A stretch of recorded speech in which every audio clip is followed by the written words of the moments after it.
In my Paper Jam video, I mentioned how even good music can only do so much to bolster an otherwise uninteresting game. Music and the things happening on screen need to work together to amplify the emotions of the scene. Otherwise, you're left with nothing. But what about when the relation is the other way around? Are the effects as pronounced when the things happening on screen are doing more work than the music behind it? This question was prevalent in my mind while playing through the remake of The Thousand Year Door a few weeks ago. Though I had played through the original TTYD many times before, the promise of a new, freshly produced soundtrack for the game was enough to get me to double dip on its release. To my surprise, however, I was somewhat mixed on the final results. Now don't get me wrong, I'm not trying to say the remake's music was not good, far from that. Most of it was a treat to listen to, and many of the adapted songs are now my preferred versions, especially the wonderfully remixed battle themes. Yet I couldn't help but feel there was something off, some little detail that didn't feel quite right. Maybe this was just the desperate panging of nostalgia having its way? That's what I thought at first, until I hit a scene where the music's wrongness felt a lot more pronounced. See, as a part of the remake project, the game introduces many new songs that play during specific cutscenes, like when you get locked in a room right before your match with Rock Hawk, or when the Excess Express becomes overrun with smorgs. This makes sense. Why not give critical moments in the story more personality, really make them more memorable? And yet, far less than with the major area or battle themes, I think it's this new incidental music where the Thousand Year Door's remake wades into trouble. Especially since the new incidental music isn't affected by the nostalgic tunes badge. You're going to hear these pieces whether you like them or not. In particular, I found this to be a recurring issue with the tech scenes. Let's look at an example. In the Chapter 4 interlude, Tech expresses a conflict between his programming and his newfound emotional state. Though he feels a strong compulsion to help Peach escape from her captivity, he was ultimately designed to serve Grotus, to be the perfect computer for the X-Nauts. And perfect computers do not disobey orders. So, he concludes the conversation with a seemingly unrelated quiz for Peach to answer, before sending her off back to her room.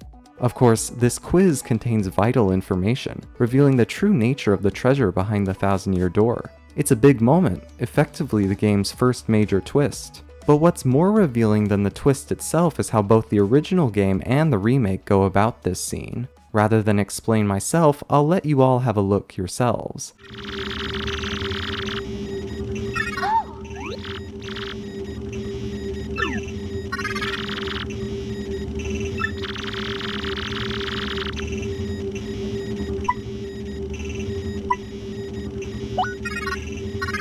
Now let's see how it goes in the remake.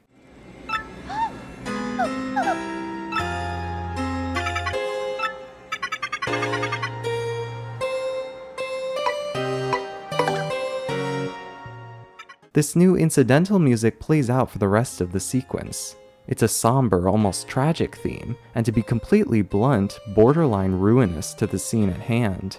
We have to ask ourselves what the point of the scene even is. It is effectively a giant Tech cope session. Tech is unwilling to admit he is anything less than Grotus's perfect computer. So instead, he'll devise a quiz where the obvious answers are the information he desperately wants to relay to Peach, knowing full well she'll include this information in her letter to Mario. But see, Tech technically didn't tell Peach anything. She figured out the information on her own. Tech breaks the spirit of his programming without breaking the letter of it. The music in the original scene plays along with this barely disguised illusion. Music is not required because there is nothing special occurring. Events are playing out within acceptable parameters. And when Peach asks if it was alright for him to give her this information, Tech completely ignores the question. Please input the message you wish to send, he says. Tech betraying his master? There's a 1,000-year-old demon waiting for us at the end of this adventure? Doesn't matter. Nothing is wrong. Everything is ordinary. The remake throws any and all subtlety out the window. The music screams and shouts at the top of its lungs. Look, Tech is revealing something really important, against the wishes of his master no less. It veers what was once a cute scene right into melodramatic excess, not trusting the player to figure out the intent of the scene on their own. It's a wonder Grotus didn't find out about Tech right then and there. Or take the scene when Mario finally meets Tech after Chapter 7. In the original, once Tech tells Mario to escape to the teleporter, the lights turn red and the X-Naut bass theme continues to play. In the remake, the walk to the teleporter is instead replaced with a new, rather sad tune.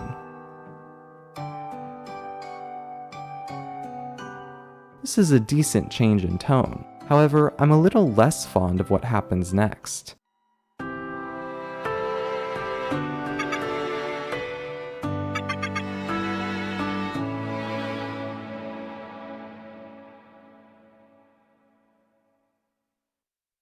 Compare it to the original.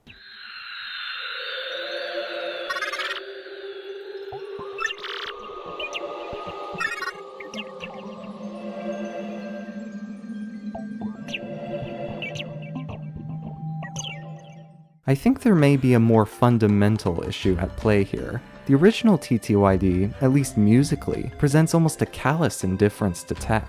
The game doesn't even seem to acknowledge tech exists. In the moon sequence, the eerie space ambiance only highlights the tragedy. Tech will die alone. What I want to say though is that the original's musical indifference to tech makes sense. He is, after all, a talking calculator who struggles to comprehend even basic emotion. And when the remake gives his critical moments bespoke music to highlight the emotional sentiment of the scene, the remake ends up drowning out Tech himself. How can the remake claim that this quiz is a moment of great import when Tech himself isn't even sure what this quiz represents? I would argue that Tech's journey is something better experienced in relative quiet, where Tech's word is allowed to speak for itself, over and above the music behind his words. But no need to take my word for it. I think the TTYD remake does understand this, to an extent.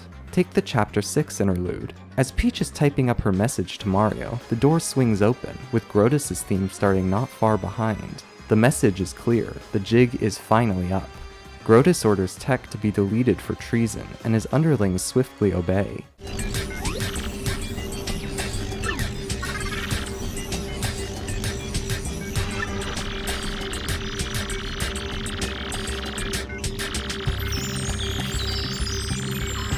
Here's the remake version, but now watch, or rather listen, to what happens next.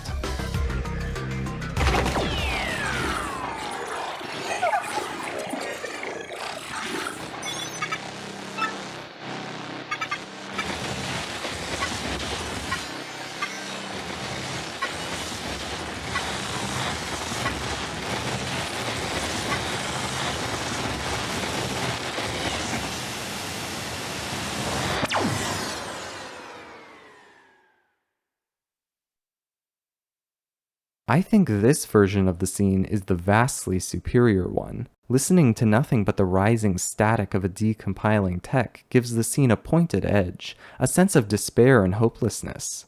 It makes the moment feel cold, indifferent, incongruous. There's nothing to do but watch it happen in slow motion. It's great, and a rare moment where the TTYD remake shows some restraint. It's not entirely surprising to me that the Thousand Year Door remake might struggle with handling a character like Tech. When adding all the bells and whistles to the game, it's pretty clear that the remake, taken as a whole, took a more is more approach. The Thousand Year Door has never been as bombastic and lively as it is now. But in some cases, I can't help but feel the attempt to amplify the emotions of everything around itself ended up having the opposite effect. Rather than strengthen the scene, these dissonant signals end up interfering with the emotions instead, overstating what should be fairly simple ideas. Tech is a character of muted and conflicting emotions, but the remake seems fairly intent on making sure we know exactly how to feel at all times. I'm not suggesting that the remake's efforts are some colossal failure. These are, after all, very specific nitpicks in an otherwise fantastic remake. All I'm really saying is that, on occasion, less is more, and that sometimes a composer's best instrument is silence.